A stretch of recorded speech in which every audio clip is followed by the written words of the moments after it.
The mediator looked across the table at my son and his wife like she'd seen this exact thing 100 times before and was tired of it every single time. "Mr. Hargrove," she said, setting down her pen, "I want to make sure I understand what you're telling me. Your father was admitted to the ICU with a cardiac event, and you did not come home."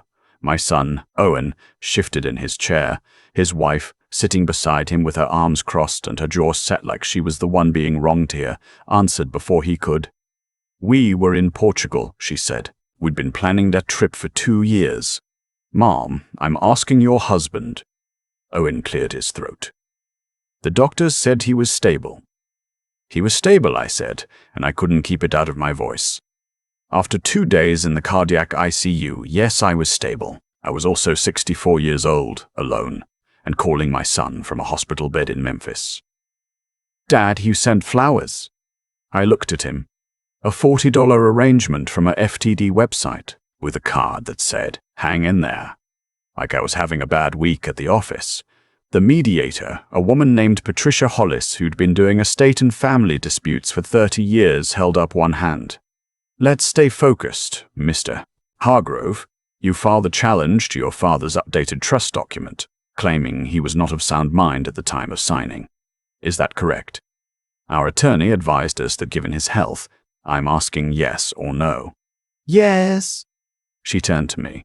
"And you, Mr. Hargrove, Norman, you want to put on record why you made the changes you made." "That's exactly right." She nodded, uncapped her pen again, and said, "Then let's hear it." So I told her. I told her all of it, starting from the beginning. I raised Owen by myself after his mother passed, breast cancer, 2003. Owen was 19. I was 51 and I had a mortgage, a small landscaping business I'd built over 20 years, and a son who was in his second year at the University of Tennessee on a partial scholarship. I kept the business going. I paid the rest of Owen's tuition out of pocket, about $14,000 over 2 years. When he graduated and moved to Nashville, I helped him with first and last month's rent on his apartment. When he met Dara 2 years later, and they got married in a ceremony that cost somewhere around $30,000, I paid for most of the wedding.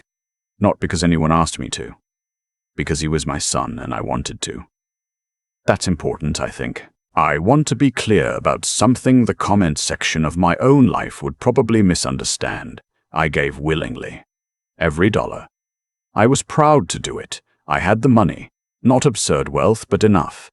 The business did well. I'd invested carefully. I owned my home outright. What I did not have was a son who understood that what I gave freely was not something he was owed permanently. It started small, the way these things always do.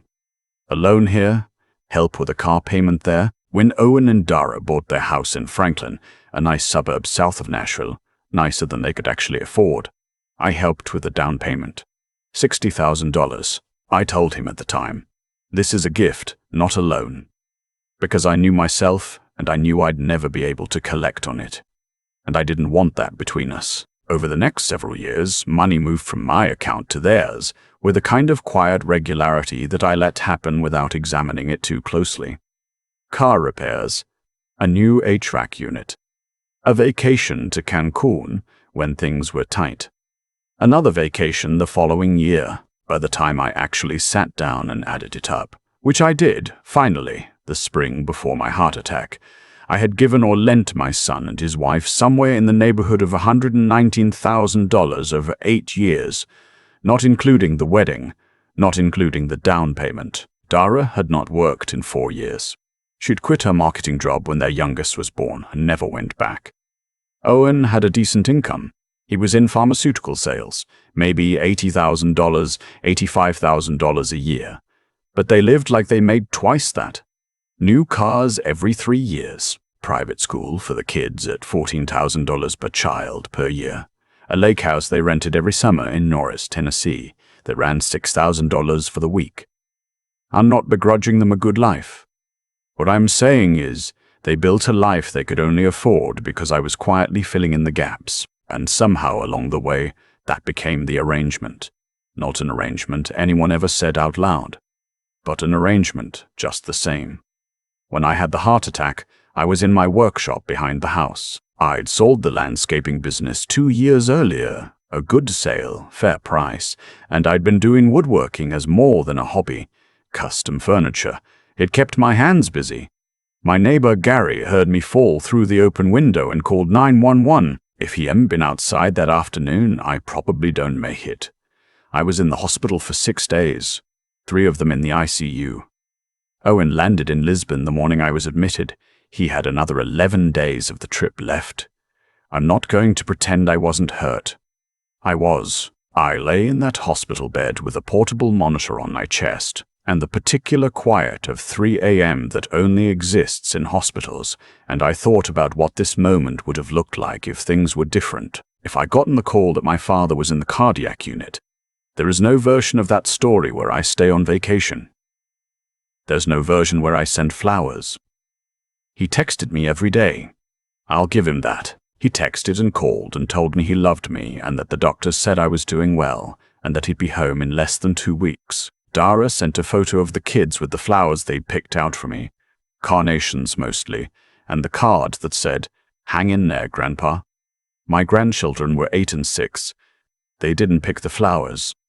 Their mother ordered them from a website. My neighbor Gary drove me home from the hospital.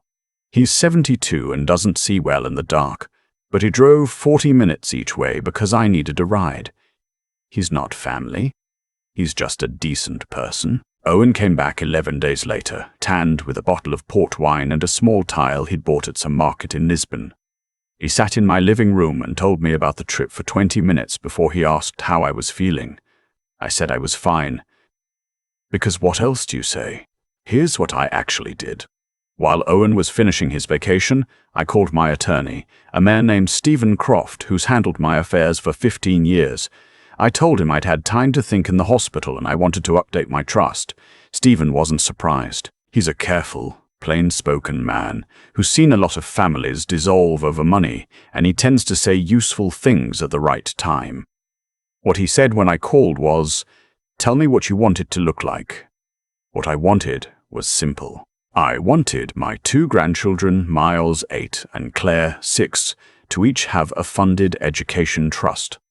College, graduate school if they chose it.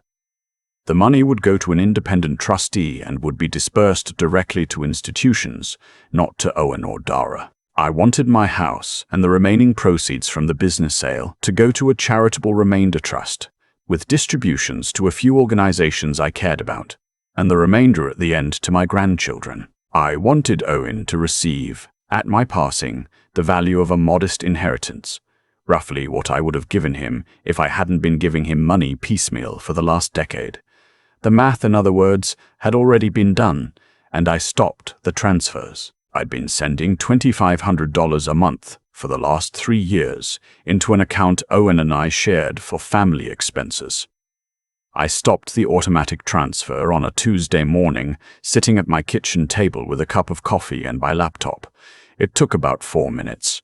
I didn't tell him right away. I waited to see how long it took him to notice. It took 11 days. Ironic, I know. He called on a Wednesday evening, voice tight in that way he had when he was trying to sound casual and wasn't. "Hey, Dad, I was looking at the account. Did something happen with the transfer?" I didn't see it come through. "I stopped it," I said. Silence. "What do you mean you stopped it?" "I mean I stopped the automatic transfer. I won't be sending that money going forward." More silence. Then, "Dad, we've got the school tuition due in 3 weeks, and Dara's car. Owen." I kept my voice even. "You have a job. Dara could work. You have a house with equity. You have options. What you don't have is a claim on my money." The call ended within 2 minutes. Not because I hung up, because he did. Dara called me the following morning.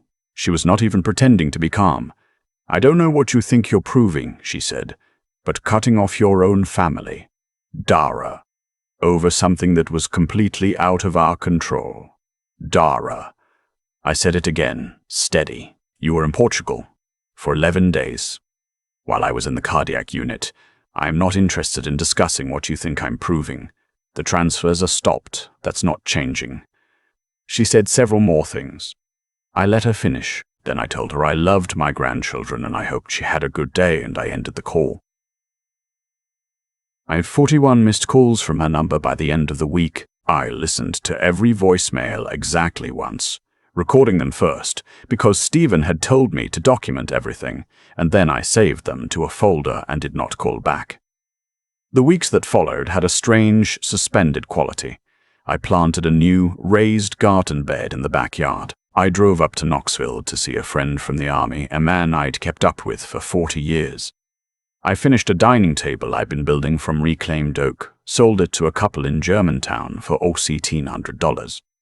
I slept well, mostly, which surprised me. My daughter-in-law's calls tapered from frantic to hostile to, eventually, nothing. Owen sent 2 emails, one that was mostly hurt feelings dressed up as concern, and one that was something different. The second one I read several times. It was shorter. It said, "Dad, I don't know how to explain to Dara why I can't be angrier at you than I am. I keep thinking about you calling from the hospital. I keep thinking about how I told you I'd be home soon, and then went to dinner at some restaurant overlooking the Tagus River. I don't know how to sit with that." I didn't write back. But I kept that email. Through my grandchildren, who called me on their own phones. Miles had been given an old iPhone for his 9th birthday. I got pieces of what was happening. Claire told me, with the frank bluntness of a 7-year-old, that Mommy cried at breakfast sometimes, and that Daddy slept on the couch a few nights. Miles was more careful, more like his father.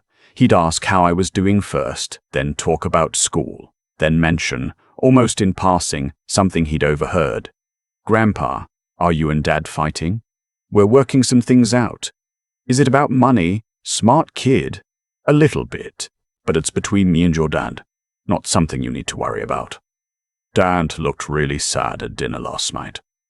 I stared out my kitchen window at the October light cutting across the backyard. "I know. I think your dad is doing a lot of thinking right now. That's a good thing, even when it feels hard." Miles was quiet for a moment. "Can I come visit soon? You said you'd show me how to use the table saw." "When you're 10, I said. That was the deal. I'm almost 10. You're 9 and 2 months. He laughed, and for a minute he sounded so much like Owen at that age that it caught me sideways. The estate challenge arrived through Stephen's office in November. Owen and Dara had retained an attorney. Apparently one Dara had found through some personal finance forum, who had filed a formal challenge to the updated trust on the grounds that I had not been of sound mental capacity at the time of signing, given my recent cardiac event. Stephen called me the afternoon the filing came in. I could hear in his voice that he was choosing his words. "The claim is that your judgment was impaired by the hospitalization and subsequent medication," he said. "They've submitted an affidavit from a physician, not your cardiologist, someone they found independently, who states that the medications you were on at the time of signing are commonly associated with cognitive effects. I signed the updated trust 17 days after I left the hospital," I said. "I drove myself to your office. I know that. I have documentation of our 2 preparatory conversations, the notes from our meetings, and the trust itself, which is well within legal parameters.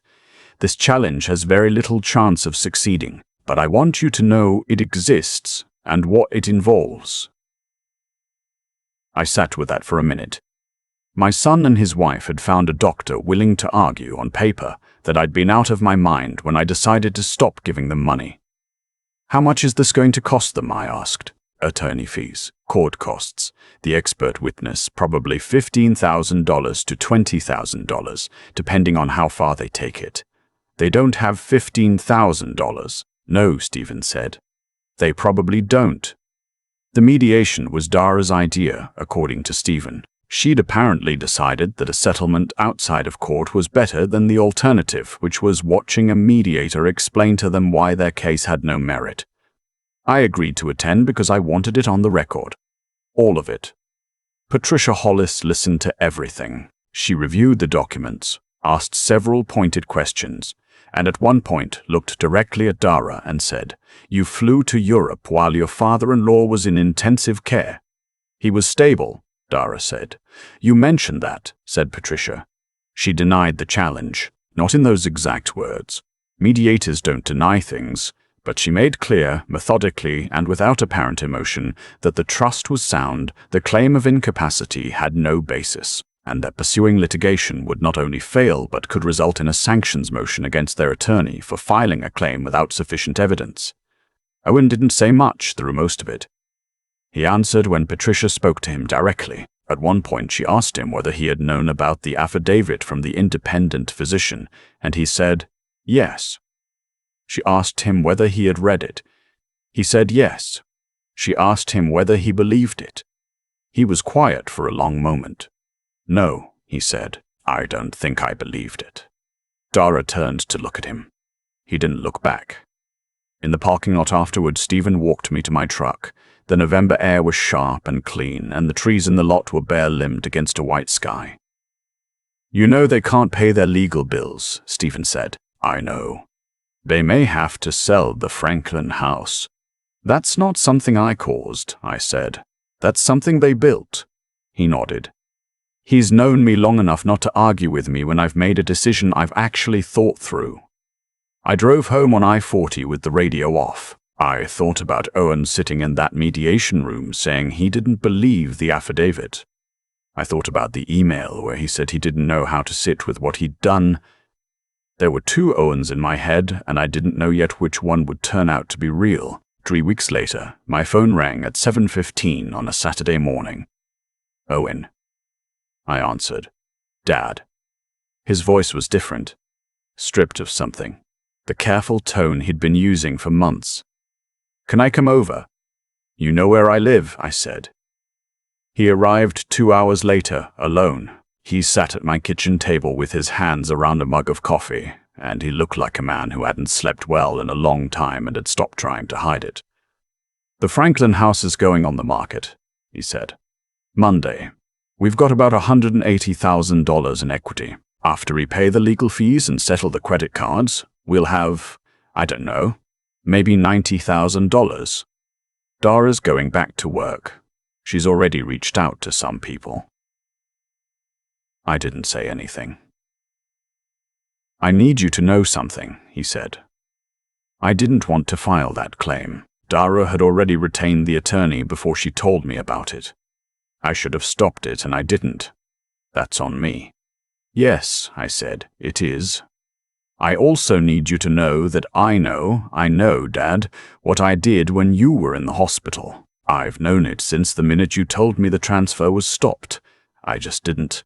I don't have a good explanation for why I stayed.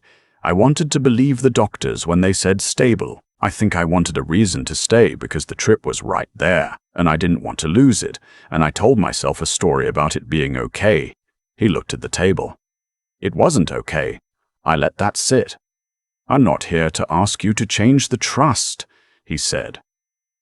I understand why you did what you did, and I understand why you stopped the transfers. We should have stopped needing them years ago. That's on me too. You offered and I took, and I never stopped to ask what that was costing you, not just money. The other thing.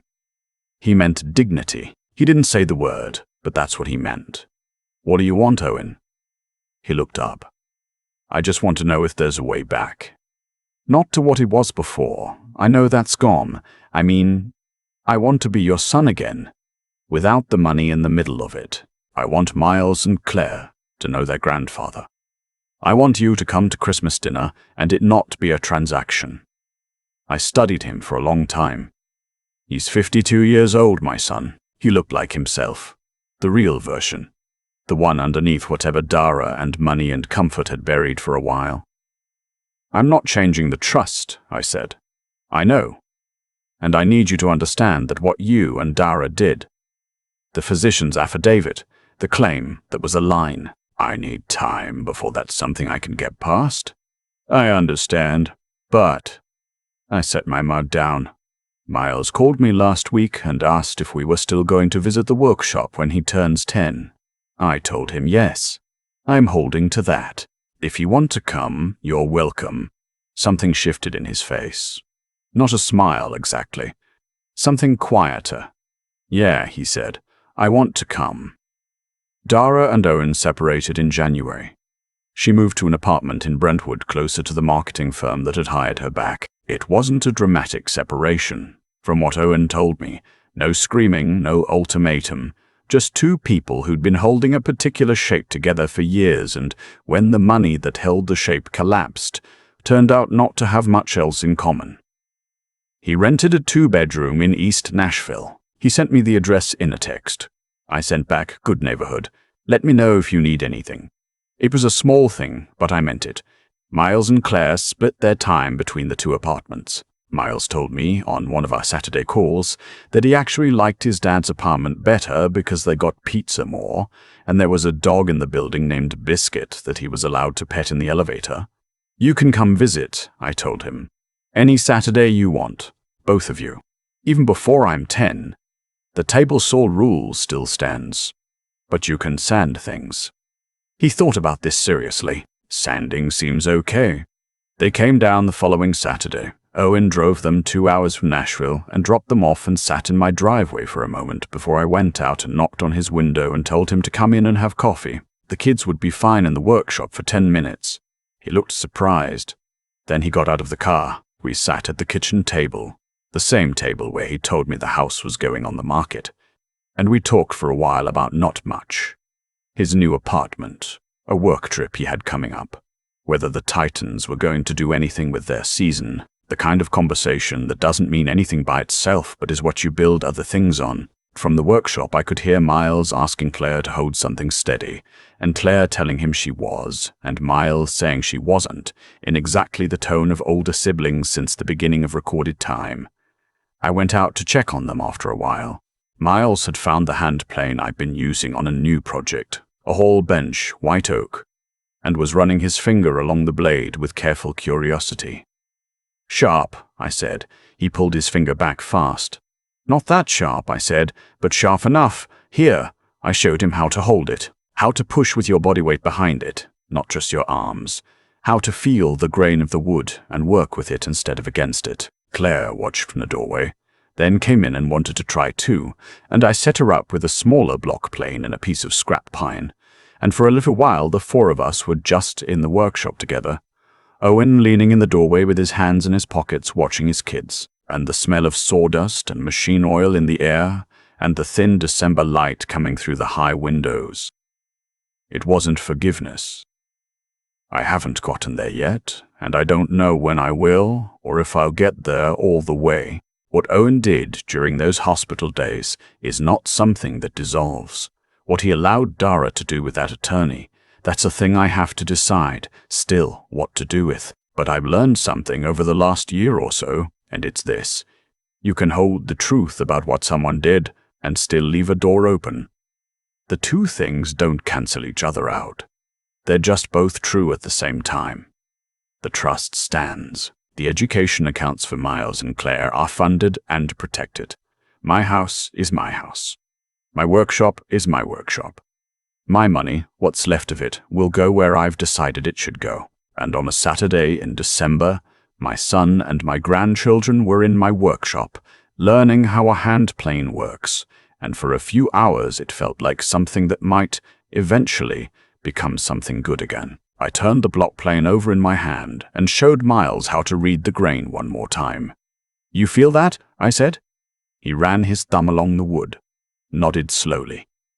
"That's how you know which way to go," I said. "You can't force it. You have to work with what's there." He looked up at me, and I'm not sure he entirely got what I was saying. He's 9. He got enough. I handed him the plane, and he went back to work. I've had a lot of time to think about what happened, and the conclusion I keep coming back to is uncomfortable but honest. I helped build the problem. Not intentionally, not out of weakness exactly, but out of a kind of love that never learned to say no, and that's a distinction worth sitting with. When Owen was young and his mother was gone, and it was just the two of us, I told myself that giving him things was how I showed up for him. Tuition, rent, the wedding, the down payment. Each one felt like a reasonable thing to do at the time.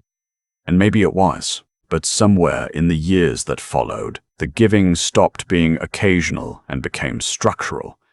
It became the load-bearing wall of a life he and Dara had built around my money, without ever once asking whether that wall would always be there. That's the part I had to own. Not what they did, their choices belonged to them, but the fact that I kept writing the checks long after I'd started to feel something was wrong. I told myself it was love. It was also avoidance. I didn't want the conversation that would come with stopping, so I kept going. And in doing that, I made it worse for all of us. What I understand now is that there's a difference between helping someone and removing every consequence from their path. Owen never had to budget seriously because I filled the gaps. He never had to have a hard conversation with Dara about the private school tuition or the lake house rental, because I was always there at the end of the month. I didn't give him the chance to become the man he needed to be, and then I was hurt when he wasn't that man. None of that excuses what he did. I need to be clear about that. You don't get to let your 64-year-old father lie in a cardiac unit alone because a restaurant in Lisbon has a view of the river. That's not a money problem or a boundaries problem. That's a character problem, and Owen knows it. He said so at my kitchen table, and I believed him because he didn't ask for anything when he said it. But here's what I've come to think about character. It isn't fixed. It's not something you're born with that either holds or breaks. It's something you build or fail to build through the choices you make over time, and crucially, through the consequences you actually face. Owen never faced consequences until I stopped. The moment he did, something started to shift in him. Slowly, imperfectly, without any guarantee, but it shifted. Dara didn't shift. Some people don't, and you have to accept that and stop waiting for it. Miles asked me once, on one of our Saturday calls, what it means to be good at something. I told him it means you practice it, even when it's hard, especially when it's hard. I was talking about woodworking. I think it applies to most things worth doing. Being a father, being a son, deciding what you owe the people in your life and what you don't. I'm not done figuring it out. I'm 66 years old, and I'm still learning what it looks like to love someone without losing yourself in the process. That's a slower education than I would have liked, but I'm in the workshop most mornings, and occasionally my son stops by and his kids are learning how to use a hand plane, and that's enough for right now. Sometimes enough is what you build toward, one careful pass at a time.